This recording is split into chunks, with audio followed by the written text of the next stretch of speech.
The first thing to say is that when I saw this film, I knew nothing about it at all. I didn't know who it was directed by until at the very end it said directed by Mel Gibson.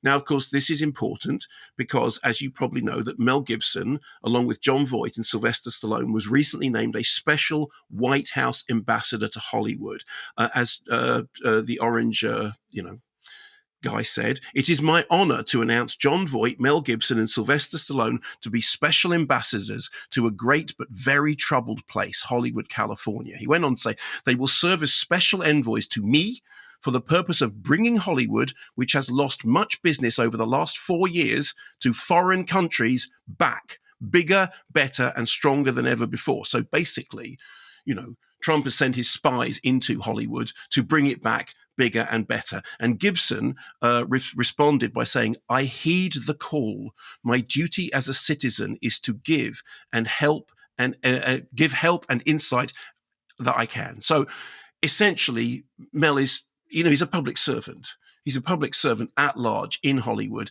and he is helping to make everything bigger and better. So here is the first movie, out of the trap since all that happened. And the first thing to say about it is it's a complete con. The poster sells it as a Mark Wahlberg film. His is the only face on the poster. In fact, of the three main actors, he is the one with the least to do. He spends large amounts of the drama unconscious. He is the third banana in an action adventure starring Michelle Dockery and Topher Grace. He is, at best, and Mark Wahlberg. But in this particular case, he is but Mark Wahlberg. So Michelle Dockery is Deputy U.S. Marshal Madeline Harris. Topher Grace is Winston. He's an accountant with sort of mob connections whom Dockery tracks down in Alaska, and she arrests him. Then he cuts a deal. He'll turn state witness in return for some form of preferential treatment. But she's got to get him into the big smoke, the big city, in very, very fast. She has to do it by like Monday morning because she needs him to testify against this big crim who otherwise is going to get away. So in order to do this, they have a jaunt in a rickety private plane piloted by celebrated Christian and all-round top man Marky Mark Wahlberg. Here's a clip from the trailer. Deputy Harris, hope you like flying. Beautiful day for it. I never flew U.S. Marshal before. Why is he all chained up? I have to get him to New York so we can testify against the Moretti crime family. Okay, hey, you're the boss. I can't seem to face up to the facts. I'm dancing nervous and I can't relax. Is it always this bumpy? A number of passengers have left their lunch up here.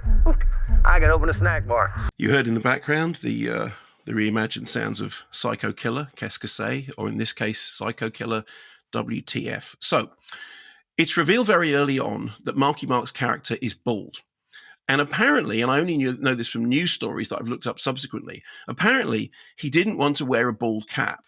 He wanted to actually have his head shaved to be bald, which is ironic because it looks exactly like he's wearing a bald cap. I mean, he literally looks like Bobo the Clown. It could not look worse if they had slapped a big condom on his head and then painted it brown. It is the worst, most unconvincing baldness I have ever seen. And the fact that apparently he really did shave his head, so he really doesn't have hair, and it really isn't, a bald cap, is genuinely astonishing. So even the baldness is badly done. Anyway, once they're up in the air, it turns out that Marky Mark is not quite what he seems. One thing, he's bald, that was under a cap. But the other thing is, there's something sinister going on. Now, this isn't a plot spoiler because you know this from the poster. The poster is just a picture of Marky Mark looking sinister, looking evil, looking like Psycho Killer, Qu'est-ce que c'est, which they play in the trailer. So 3 people in a plane, all of them odd, U.S. Marshal, arrested crim, bald Mark Wahlberg, Psycho Killer playing over his thing. So this was based on a script by Jared Rosenberg. And the script was on this thing that we've talked about quite a lot, the Blacklist. The Blacklist is basically a list of the best unproduced screenplays. And it's quite often gives you, remarkable films. People go to the Blacklist and they say, why hasn't this been made? And something will come and then it will get made into a great film. I cannot imagine how this script was on the Blacklist unless either Mel Gibson, in directing it, has completely rewritten it, or it's demonstration that even Shakespeare can be performed extremely badly, because no matter what it may have said or looked like on the page, on the screen, it is catastrophically bad. None of it rings true. None of it makes any sense. None of it has any interest. And almost none of it has any tension. Firstly, it is tonally all over the place. Topher Grace is doing jokey, cheeky bits. Dockery is doing, serious crime mystery stuff. And then Wahlberg is just, in the words of Withnell and I, he's coming on all bald, man, doing that sort of psycho gibbering babble about how much he wants to eat everyone's face. And so according to, there was a quote from Mel Gibson. He said, Mark Wahlberg improvised much of his character's dialogue. And Gibson said, Mark's got a dark side he takes stuff from. Every now and again, he'd let it out. And I can't even repeat some of the stuff he'd say. In fact, we had to cut most of it out. It was like really sick, but we hinted it.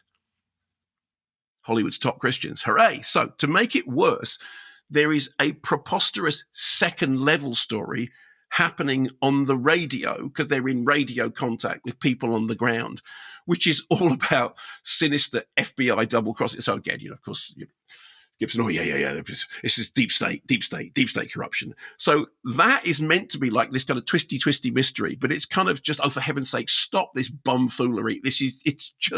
It's preposterous. So this being Gibson, remember Gibson, of course, made, Passion of the Christ, currently working on Passion of the Christ 2, The Resurrection. Is that a joke? No, that's what he's doing. He's actually doing. Oh my goodness me! Yeah, because there's a twist. There's a twist. You see, he's not dead. He's not dead. This Passion of the Christ 2, The Resurrection. This time it's personal. So, basically, the way that Mel expresses his strong moral code is he makes violent movies that have got lots of stabbings and lots of wincy finger breakings, and in this case, the entire back of somebody's hand being torn off in close up, because good wholesome entertainment that's going to make Hollywood bigger, better, stronger, and all endorsed by Mango Mussolini in his quest to make America great again. Now, don't get me wrong, I like senseless gore.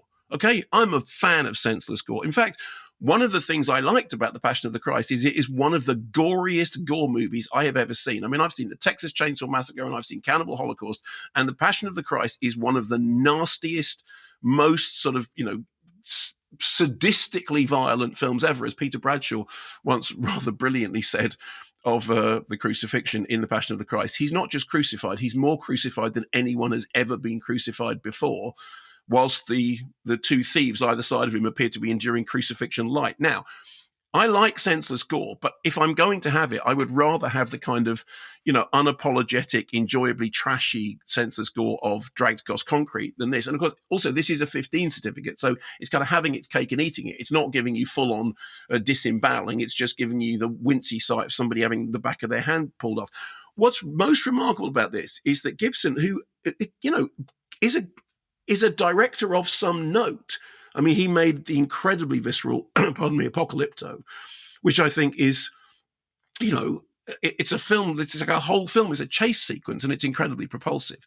It's astonishing that Mel Gibson could have made a film this dull. For all the violence, for all the tension, for all the up-in-the-air action, for all the comedic baldness, it never gets off the dramatic starting blocks. I mean, Topher Grace, Michelle Dockery, they're unremarkable. Wahlberg is the worst he has ever been. And I mean, I find this hard to say because I used to love Mark Wahlberg. I absolutely loved him in Boogie Nights, for which he's apologized, incidentally. But, the Daddy's Homes and all the rubbish that he's done, this is the worst performance he has ever done. And it's also one of those things about, in this movie, the very best performance of anyone on screen is someone who isn't on screen. Like, for most of the movie, there is a voice of someone who is not on screen, and that person acts everyone on screen off the screen. So I understand why they don't want the reviews to drop until late. And in the pursuit of honesty and truthfulness, yes, a couple of my colleagues, when we came out of the screening, said, I quite enjoyed that. Thought it was all right. And I was looking at them like, are you crazy? That's one of the worst films I've ever seen. But so, as I said, truth and honesty, a couple of my colleagues thought it was great. They're wrong. It is a terrible film. It is an absolutely terrible film, really badly directed by somebody who we know can direct and who has been endorsed by the White House to officially go and make Hollywood bigger, better, and all the rest of it, which actually means go spy on those commies and tell me what they're doing. So, welcome to 4 years of hell.